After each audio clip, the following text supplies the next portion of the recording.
एक समय की बात है जब एक गांव में एक बुढ़िया रहती थी। उस बुढ़िया का बेटा और बहू शहर में रहते थे। बुढ़िया गांव में अपने घर में अकेली रहती थी। एक दिन की बात है जब उस बुढ़िया का बेटा मनोहर, बहू सीमा और पोता राहुल गांव आते हैं। बुढ़िया बड़ी खुश हो जाती है और वो सबके लिए आलू और पूरी बनाती है। सभी लोग आलू और पूरी खा रहे होते हैं, पर राहुल इधर उधर देख रहा होता है। क्या हुआ बेटा राहुल, खाना क्यों नहीं खा रहे हो? माँ, मुझे किसी चीज की बड़ी अच्छी खुशबू आ रही है। इस लड़के की नाक सच में बड़ी तेज है। यहाँ किस चीज की खुशबू आ सकती है? घर में कुछ भी ऐसा नहीं है। राहुल खुद ही इधर उधर देखने लगता है और रसोई घर से एक अचार का डब्बा लेकर के आता है। अरे ये तो अचार है, मैंने अभी पिछले महीने ही डाला था। हाँ तो दादी मुझे यही दो, मैं यही खाऊंगा। बुढ़िया फिर डब्बे से अचार निकाल करके देती है और सीमा और राहुल अचार खाकर उंगलियां ही चाटते रह जाते हैं। वाह, ये तो बड़ा ही स्वादिष्ट अचार है। ऐसा अचार तो मैंने कभी नहीं खाया। अगले ही दिन जब सब शहर जा रहे होते हैं तब बुढ़िया एक अचार का बड़ा सा डब्बा लाकर देती है। उसके बाद बुढ़िया अकेली रहने लगती है और बाकी सब शहर में मजे से रह रहे होते हैं। एक दिन की बात है जब सीमा के घर पे किटी पार्टी हो रही होती है। उसके घर उसकी सहेली पूजा, आरती और मनीषा आते हैं। चारों सहेलियां आपस में खूब सारी बातें करते हैं। आज तो मजा ही आ गया सच में। हाँ, पर अब मेरे पेट में चूहे कूद रहे हैं, जल्दी से खाना लगा दो ना। हाँ बिल्कुल लगाती हूँ। सीमा सबके लिए खाना लगाती है और सभी खाने के टेबल पर बैठकर खाना खा रहे होते हैं और सबका ध्यान उस अचार की खुशबू की तरफ खींचा जा रहा होता है। अरे ये अचार की खुशबू तो बड़ी अच्छी आ रही है। हाँ लो ना। सब लोग अचार खाते हैं तो बस खाते ही रह जाते हैं। सबको अचार इतना पसंद आता है कि उसके सामने सारा खाना फीका पड़ जाता है। सारी सहेलियां सीमा से पूछने लगती है कि वो अचार कहाँ से लेकर के आई है। सीमा को ये बात बताने में बहुत ही शर्म आती है कि यह अचार उसकी सास ने बनाया और वो यह अचार गाँव से लेकर के आई है, इसलिए वो झूठ बोल देती है। ये अचार, ये तो मेरे हस्बैंड कहीं बाहर गए थे तो वहीं से लेकर आए थे। अच्छा, तो कितने का है ये अचार? ये तो 1000 रुपए किलो है।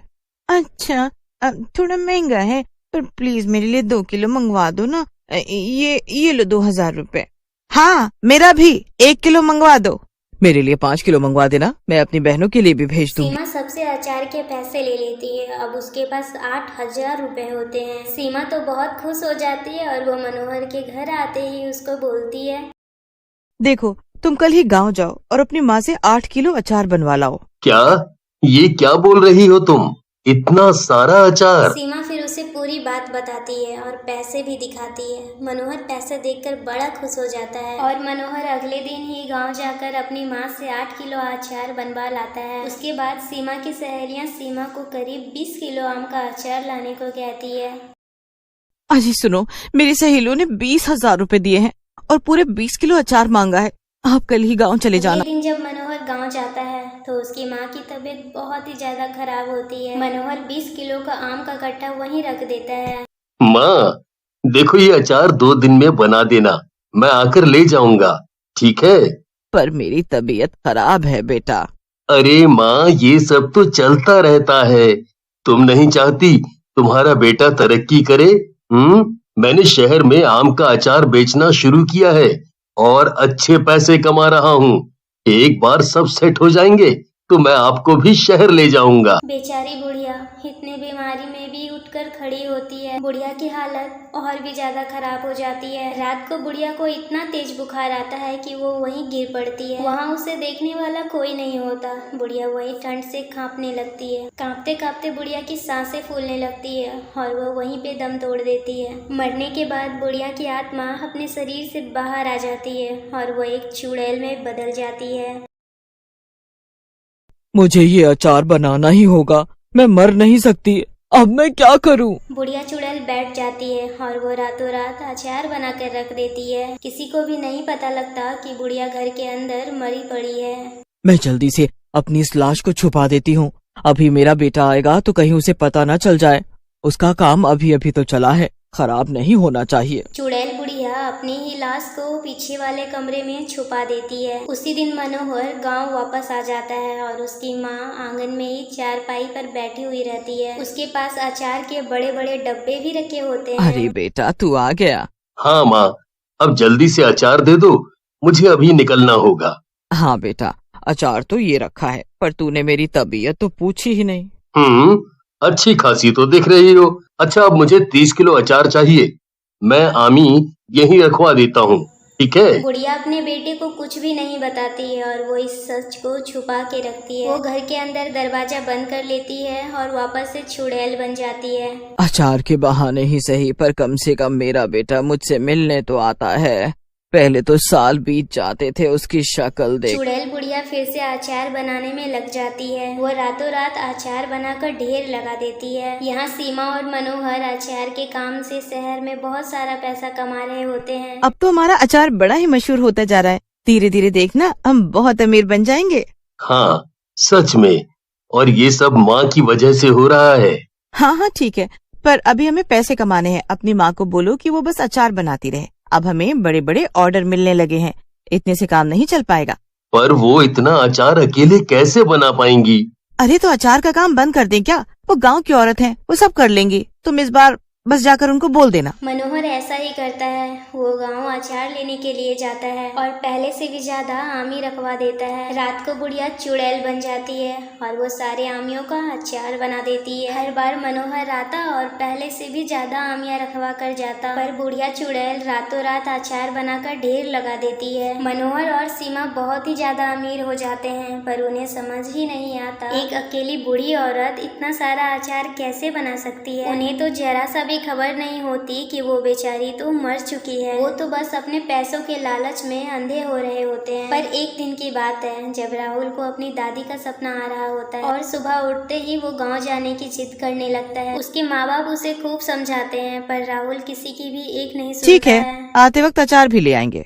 ये दादी हम आ रहे हैं आपसे मिलने। सभी लोग गांव पहुंच जाते हैं और वहां पे पहले की तरह ही बुढ़िया आंगन में अचार लेकर बैठी रहती है। राहुल अपनी दादी को देखकर उनके गले से लग जाता है। बुढ़िया भी अपने पोते को देखकर बहुत ही ज्यादा खुश हो जाती है। दादी चलो ना अंदर चलते हैं, मुझे बहुत तेज भूख लगी है। हाँ बेटा, मैं अभी खाना खिलाती हूँ अपने बच्चे को। सभी लोग अंदर जाते हैं और बुढ़िया अंदर रसोई से खाना लाने चली जाती है। राहुल तभी इधर उधर सूंघने लगता है। कितनी अजीब सी बदबू आ रही है यहाँ तो। अरे कैसी बदबू बेटा? पहले आए तो खुशबू आ रही थी और अब तुमको बदबू आ रही है। हद है तुम्हारी भी। नहीं बाबूजी, मैं सच बोल रहा हूँ। तभी बुढ़िया रसोई से खाना लेके आती है। आओ आओ, जल्दी आ जाओ, सब मिलकर खाना खाएंगे। सभी मिलकर खाना खाते हैं, पर राहुल का ध्यान तो अभी भी उस बदबू पर ही होता है। राहुल अपनी दादी से पूछता है तो वो भी उसकी बात को काट देती हैं, क्योंकि उन्हें तो पता ही होता है कि बदबू आखिर है किस चीज की। रात को जब सभी सो रहे होते हैं तो वो बदबू राहुल को अभी भी आ रही होती है और वो बदबू बहुत ही ज्यादा तेज थी। तो राहुल सो नहीं पाता है और वो सूंघते सूंघते उस कमरे तक पहुंच जाता है। जैसे ही राहुल दरवाजा खोलता है तो वहाँ पे दादी मरी पड़ी होती है। राहुल तुरंत ही उस कमरे को बंद करके तुरंत जाके अपने माँ बाबा को लेकर के आता है। हे भगवान, माँ ये तुमको क्या हो गया माँ? हाँ, ये तो मर चुकी है और इनमें से तो इतनी बदबू आ रही है जैसे ये कब से यहाँ मरी पड़ी। मनोहर सब समझ जाता है और वो तुरंत ही उस कमरे को बंद कर देता है और सबसे चुप रहने को कहता है। उसके बाद वो सुबह का इंतजार करने लगता है। जैसे ही सुबह होती है बुढ़िया नाश्ता लेकर आ जाती है। सब लोग ये देखकर बहुत ही ज्यादा दंग रह जाते हैं। अरे तू रो क्यों रहा है बेटे? क्योंकि मैं सच जान चुका हूँ माँ। मेरे और सीमा के लालच ने तुम्हारी जान ले ली। तुम मरने के बाद भी हमारा भला सोचती रही और हम जीते जी भी तुम्हारा ध्यान न रख सके। हाँ माँ जी, हमसे बड़ी भूल हो गई। इतना सुनते ही बुढ़िया अपने चुड़ैल वाले रूप में आ जाती है। बस तुम्हें अपनी गलती का एहसास हुआ है, यही काफी है। बेटा राहुल, तुम अपने माँ बाप को कभी अकेले मत छोड़ना। बुढ़ापे में माँ बाप को बच्चों की बहुत जरूरत होती है। हाँ। इतना सुनते ही बुढ़िया अपने चुड़ैल वाले रूप में आ जाती है। मनोहर, सीमा और राहुल तीनों रोने लगते हैं और उन्हें अपनी गलतियों का पछतावा होता है। और वो अचार से जितने भी पैसे कमाए रहते हैं उन सभी को एक वृद्धा आश्रम में दान कर देते हैं।